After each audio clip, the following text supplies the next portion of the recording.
everybody, and welcome along to a brand new video today. It's been quite a while since I've done one of these, a review of a classic Doctor Who story. I know originally back at the start of the year I was planning to watch Doctor Who from the very beginning all the way through.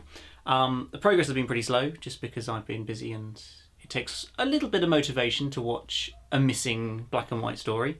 That's a challenge. So I have watched a fair few, but I haven't up to this point been recording reviews of many of them. But I've just watched The Web Planet, and I actually enjoyed it, and I was quite surprised. I'd never watched it before. It gets a bad rap, and I thought, why does it get a bad rap? And so I thought, what better than to do a review of it, because actually, it's quite a good story. So yes, I reached The Web Planet, the 5th serial of Season 2 of Doctor Who, way back in 1965, featuring William Hartnell as the Doctor, alongside Ian, Barbara and Vicky in this story. And of course, it's generally a story that gets a fairly bad reputation, I think, which is naturally down to the costumes, the look of it, the feel of it, because it's an ambitious story. I think that's the overriding thought from this story, that it's ambitious. It's genuinely quite enjoyable and interesting and lots to follow with it, but yes, the ambition probably outweighs the budget for this. Looking at some of the costumes, I mean, I don't think the costumes across the board are that bad, really. There's the Zarbi costumes themselves, I think, are quite impressive, quite good. Maybe the Menoptera's not so great, and the grunt creatures, I can't quite remember their names, but they are really not so great. But yeah, I don't think overall I think this story depends on whether you can look past the costumes, because they aren't that bad. But if that's like purely your sticking point, you can't take it seriously because the costumes don't look very good, then you're not going to enjoy this story. So I think you've got to try and look past that and really look at the story to this rather than just the visual side. And I mean, to some degree, it's the sort of thing we get from time to time in Doctor Who story-wise, that some alien race have been overthrown and now they're trying to take their world back. Initially, it looks like they're the invaders, but actually it was originally their world, and now they're trying to take it back, which is, of course, the Menoptera wanting to take the planet Vortis back, but the Zarbi are trying to hold on to it, or the Aminus, this mysterious intelligence or brain or whatever you want to call it, that's been controlling the Zarbi all the way through. So to some degree it's a little bit classic Doctor Who sort of plotline to it, but there's a fair amount more going on around that. I mean, there's a few dark moments when some of the Menopteras get their wings pulled off, which is pretty it is not particularly nice, and then when one of the grunts sacrifices themselves towards the end as well, that's also pretty dark. So there are some sort of darker, more serious moments in this, even if it seems a relatively straightforward story to it. And I always find with sort of early Doctor Who stories, sort of personally, whether to kind of judge whether it's a good story or not, is how quickly am I getting through this? Is it really dragging? Like, I'm on episode 2 and it feels like I've been watching it forever and I've still got 4.5 episodes to go.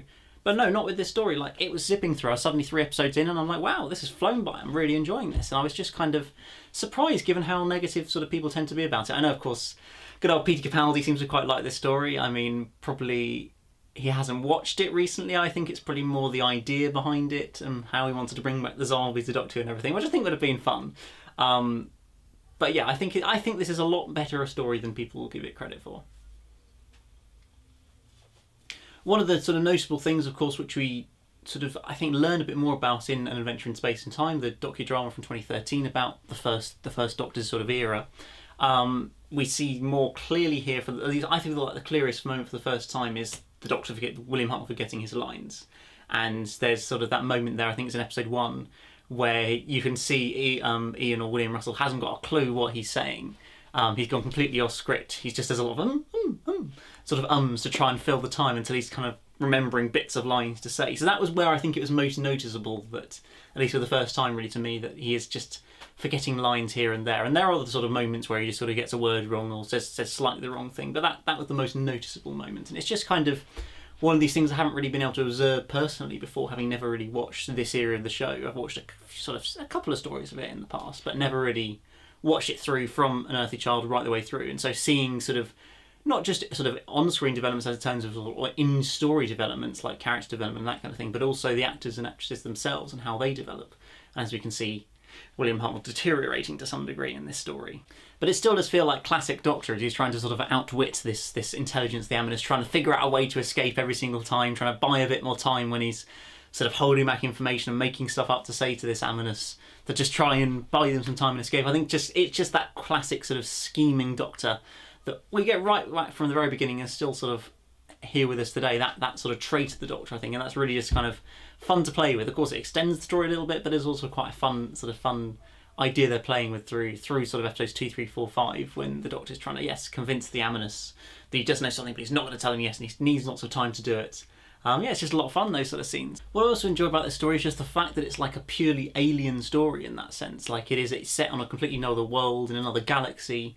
There's no other humanoid creatures except for the Doctor and his companions. And I think that's a really nice kind of change up for the show in this early era, because so much of sort of this early Doctor Who is either historicals, or at least ones with a fair amount of humanoid sort of people in it. There's not that much kind of pure aliens. So I really just enjoyed that kind of, it's almost more escapism than some of the historical stuff we've seen. And I always prefer alien sort of space stories and historicals anyway, but it's just nice that we kind of go to this distant world, we're in a completely different time and place, almost like in a galaxy far, far away kind of idea, I think, and that's just really good. And seeing just kind of getting this little snapshot of this alien world and the sort of battle between different races on this alien planet, I think is just, a really nice sort of change up for what we've had in some of the more recent stories, because of course this story is bookended by historicals of the Romans and then the Crusades after it. So I think that's just something good for the show to really have that change up, even if the sort of budget let them down a little bit. I think it's still such great ambition, and the sets in the most part do look pretty impressive as well. You do really feel like you are on an alien world, which I think is what they were going for, and so I think it works in that sense. In terms of the ending of the story, it fell a little bit flat. The Amanus just kind of suddenly died. The thing suddenly started working. I think it was that little sort of isotope. That is a great name. I'm loving that name. Reading it on the subtitles as well when it comes up, you can. And I think some of the characters do mess it up and say it's an isotope. No, it's an isotope. Got to be very specific about this. It's not an isotope. It's an isotope. I just thought that was quite funny, fun naming idea they come up with for that sort of weapon against the Amanus there. But yes, used at the end, it just kind of sinks down on itself. And then it's all over and they're all happy days again. The Menoptera's fleet can fly in and they can take back the planet Vortis. And so it's obviously a nice standard Doctor Who happy ending, but it wasn't particularly spectacular or dramatic or anything. It was a sort of building up to the moment. Just the moment of his death was nothing. Or their death was nothing. It just collapsed. But it's still good. And so yes, overall, I really, really enjoyed this story. A lot more than I was expecting. It's probably a 7.5 out of 10. It genuinely was, I feel, one of the better First Doctor stories. It's just a lot sort of to enjoy in the story, a lot going on in it. It doesn't feel like it drags or it's slow or it's boring, which I think is when Doctor Who's at its worst, is when it genuinely feels slow and boring. And this wasn't that at all, even if it wasn't always the greatest special effects. I think the ambition was there and that made it a great story. But what about you guys? What do you think about the Web Planet? Can you just not look past those shocking costumes, or can you really see where they're coming from with it and enjoy it for the story that it is? I'd love to hear what you guys have to say about this. But that is just about it for this video. Do remember to hit that like button, subscribe if you're new here. Do go and follow me on Twitter. I've been all over the place with Twitter accounts, but I am back at EMS_Productions, the original, the best. My proper Twitter account is there, and my Instagram's in the comments below, if you want the description below, even if you want to have a look at that.